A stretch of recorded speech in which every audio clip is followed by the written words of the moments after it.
Hi there everyone, welcome back to Dandelion Delphi Tutorials. Today we're going to look at the Exemplar, which is an example paper, the one that we received in 2018 question 1. You can download this paper from education.gov.za and practice yourself before you watch this video.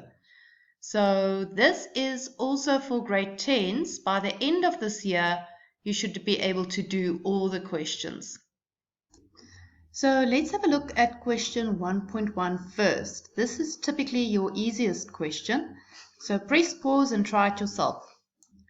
So the question is asking us to do some validation to check that information was completed inside of the edit boxes. This is just a reminder to only do validation if you are asked to do so in an exam. Here is my memo for question 1.1.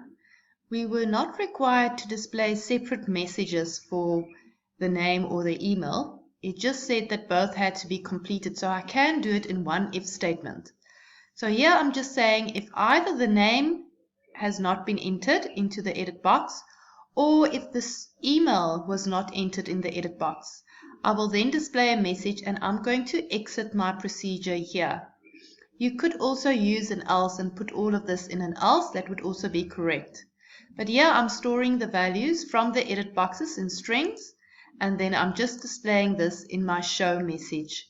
Make sure that you include what is required, like the name and the email and the little labels in between in your show message. So here's the question for 1.2. Press pause and try it yourself, but I will soon show you also the example of output.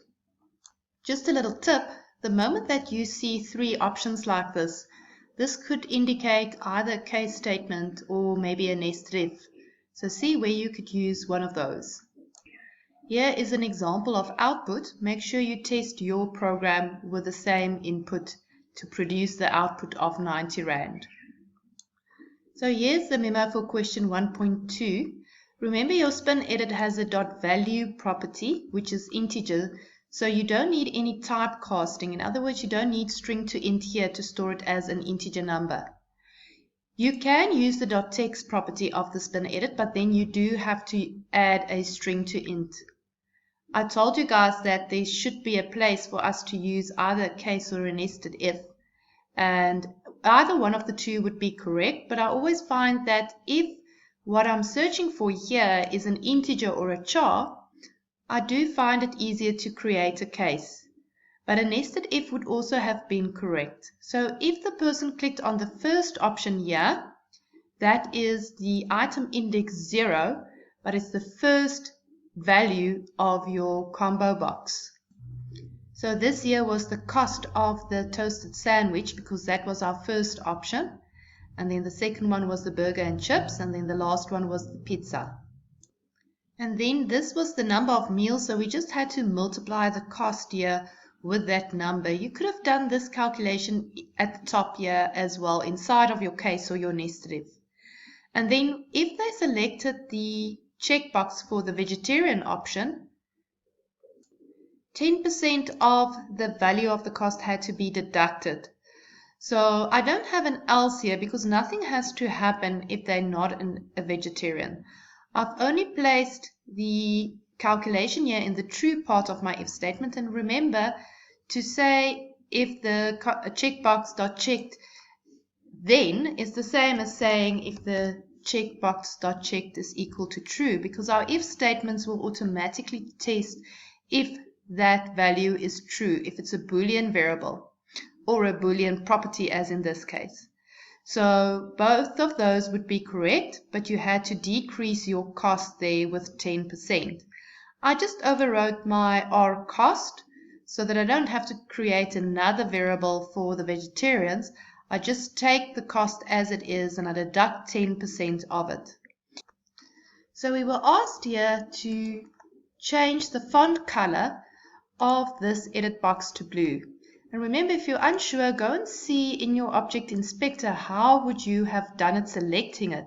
We will always start with the name of the edit box, then a dot, then the properties. So we're going to go to dot font, and then inside there we go to dot color. And remember to spell color the American way.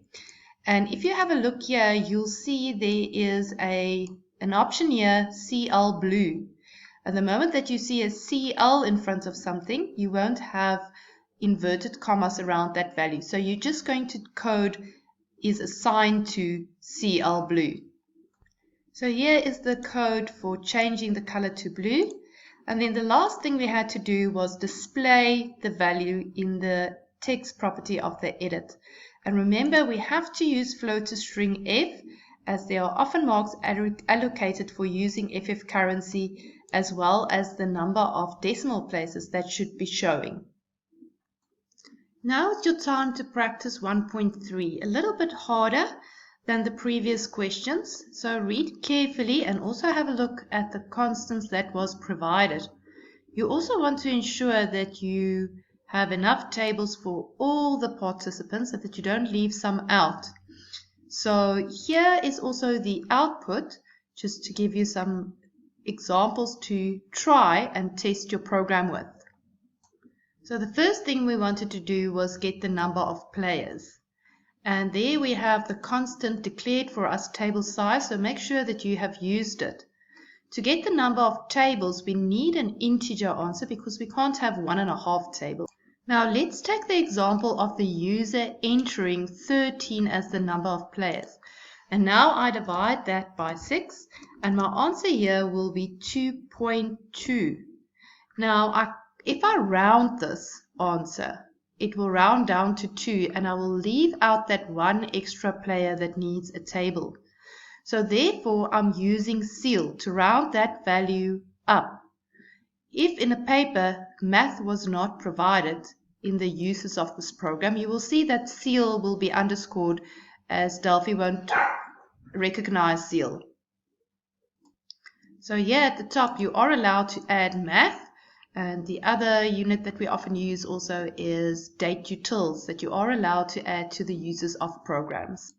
We then had to calculate the kilowatts needed by all these computers, and each player had a computer, so we had to multiply the number of players by 0.66. And the question asked us to round the value off to the closest integer. It did not say round up or round down, it just said round, so therefore I would use the round function. Round is different from using floater string F. If I use floater string F, I'm only changing what the user sees, but my value inside of my RAM will still hold those decimal places. If I use round, I'm changing the value in the RAM to not have those decimal places anymore. So that's what I've done here, and I've stored it as an integer variable because round returns an integer result. And then I'm displaying the number of tables as well as the power in the edit boxes provided. Here is the last question for question 1, and this is often a little bit more challenging. In this case, we are going to need a loop. And we can't use a for loop, so you're going to have to use one of your conditional loops. Press pause and try this. I'll soon show you the output below. When you run your program, make sure that your output matches exactly and you have no more or less output in the rich edit. So the input for this program was very straightforward. We just got the input from one of the edit boxes. We had to use a random value from 5 to 149. Remember, using random range. This was me 1 higher because it excludes the second argument. And then this value here had to be displayed in the edit box EDT daily usage. The rest of the output was in a memo, and a memo is used in the same way as you would a rich edit. So they're very similar. I had to display the number of days. So therefore I would need a counter. And the question here wanted me to make the loop stop once I have used up the available units. There are several ways that you could do this. My solution here uses a while loop to say while my units are greater than 0, continue to do the following. And then I deduct the amount used per day from this unit. So here I'm counting the number of days, and that is to display the number of day I'm in. and then I am taking off from the units that are available the daily usage. So you can either use this line of code, which means the same as that. Now, I don't want to display the units if it's a negative value.